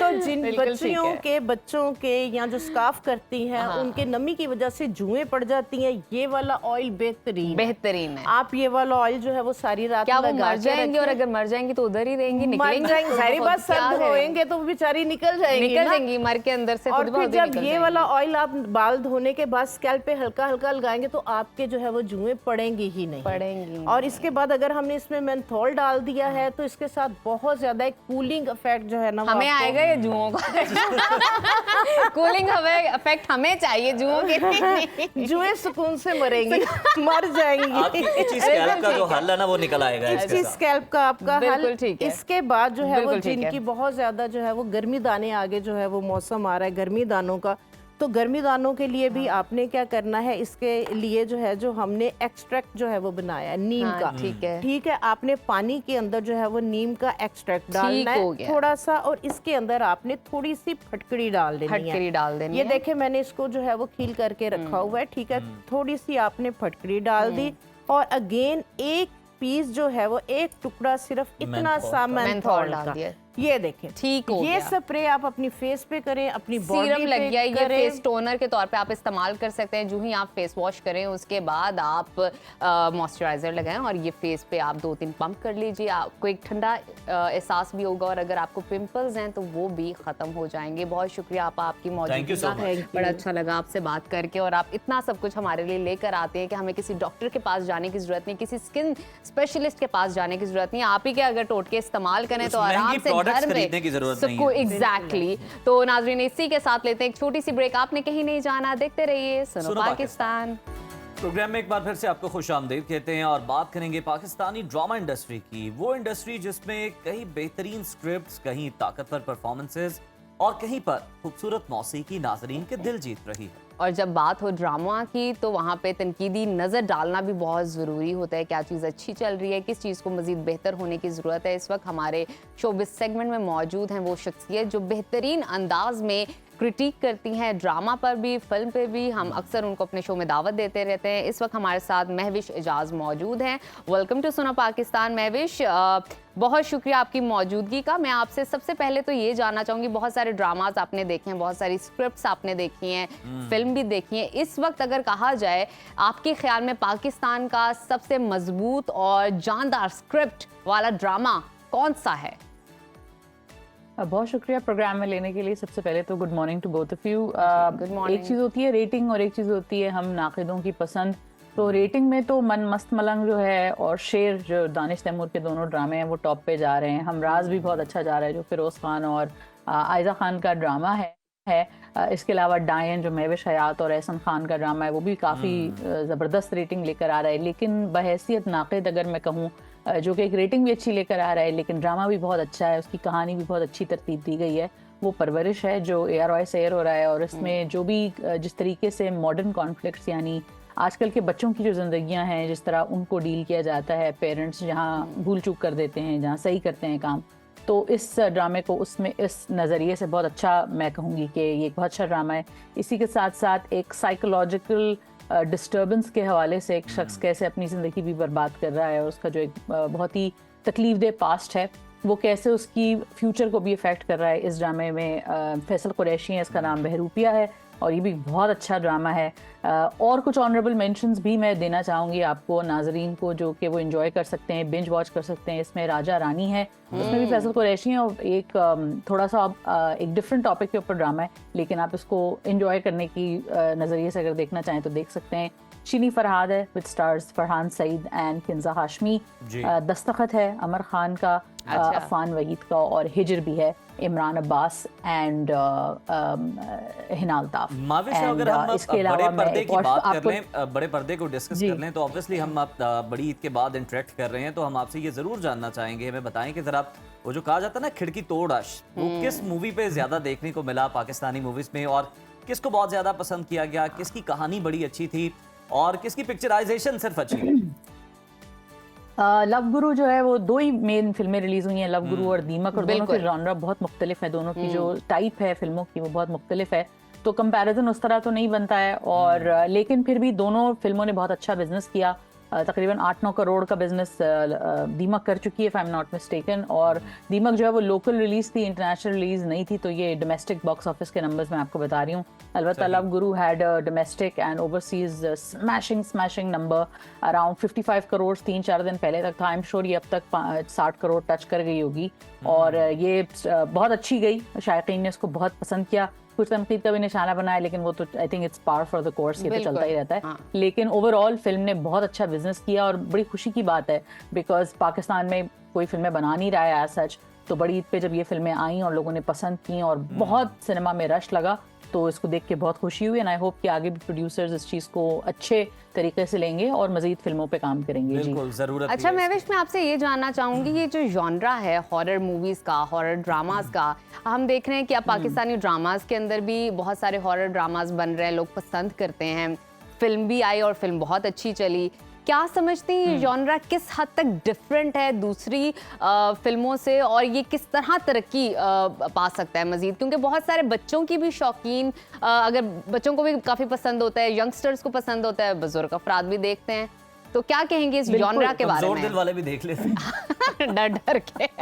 हाँ, मुझे डर ही लगता है। मैं इतनी वो नहीं हूँ, फैन नहीं हूँ हॉरर की, लेकिन फिर भी अगर कोई अच्छी फिल्म आती है तो मैं देख लेती हूँ। और एक्चुअली इसमें बॉलीवुड ने भी कुछ अच्छी फिल्में बनाई हैं, और हॉरर के अंदर जब कॉमेडी का एलिमेंट आ जाता है ना, तो वो कहते हैं ना कि वो जो थोड़ा सा उसकी इंटेंसिटी थोड़ी कम कर देती है, तो फिर वो ज्यादा एक पैन ऑडियंस वाली चीज बन जाती है। सो इसलिए आई थिंक अगर आगे जाके हॉरर बनाने की अगर कोशिश की जाए, जब बॉलीवुड में काफी सक्सेसफुल रहा है, हॉलीवुड में भी सक्सेसफुल रहा है, वो हॉरर कॉमेडी जॉनरा बहुत खिड़की तोड़ बिजनेस किया है उन्होंने, तो ये एक बहुत अच्छा स्टेप है। इट शोज के एक प्योर हॉरर फिल्म जो है, या एक हाई पावर्ड हॉरर फिल्म जो है वो चल रही है, अच्छी ऑडियंस को पसंद आ रही है, लेकिन अगर आप इसमें कॉमेडी का जॉनरा ऐड करेंगे तो मेरा ख्याल है कि ये आगे जाके इसमें और भी लोगों को मजा आएगा, और भी ज्यादा इसकी ऑडियंस जो है वो एक्सपैंड होगी अगर इसमें कॉमेडी का एलिमेंट भी डाल दिया जाए। मैं भी ये तो ड्रामास और मूवीज देखने से ताल्लुक रखती हैं, कुछ सुनने की बात कर लेते हैं। ये बताएं कि इस हफ्ते अगर हम देखें तो कौन से बेहतरीन OSTs थे, और आपकी नजर में कौन सा OST है जो कि इस वक्त बहुत ट्रेंड कर रहा है? अली जफर का जो शीनी फरहाद का OST है, इट्स रियली ब्यूटीफुल। एक बड़ी ओल्ड स्कूल सी फील है, क्योंकि पूरा ड्रामा बहुत ओल्ड स्कूल है, 70s 80s के हवाले से, 60s 70s 80s के जो फिल्म इंडस्ट्री थी उस पर सेट है, तो वो एक बड़ा खूबसूरत उनका OST है। साथ साथ समर जाफरी की जो 2 गाने हैं, जो परवरिश के ही ड्रामे के जो उनके गाने हैं, एक है मैं रहूं और एक है गुजारिश है, तो दोनों लोगों को बड़े पसंद आ रहे हैं। अच्छा महविश, ये बताइए कि अभी हमने देखा है कि पाकिस्तानी ड्रामास जो हैं जरा उनके स्क्रिप्ट में बेहतरी आई है, लेकिन क्या क्या वो पॉइंट्स हैं जिन पे मजीद पाकिस्तानी ड्रामास को काम करने की ज़रूरत है, स्क्रिप्ट पे काम करने की ज़रूरत है? क्योंकि एक जॉनरा, एक एरा था जहाँ पे बहुत ज़्यादा सास बहू शुरू हो गया था पाकिस्तानी ड्रामास में भी, हम स्टोरीज भूल गए थे। क्या समझती हैं आप, वो कौन से वीक पॉइंट्स हैं जिन पे मजीद काम करने की जरूरत है? बहुत अच्छा सवाल किया नजफ आपने, बिकॉज जब मैंने कॉन्वर्सेशन शुरू की थी तो मैंने आपसे कहा था कि एक तो कुछ ड्रामे ऐसे हैं जो दूसरों को पसंद आ रहे हैं, और कुछ ड्रामे ऐसे हैं जिनकी एक कल्ट ऑडियंस है या क्रिटिक्स उनको पसंद करते हैं।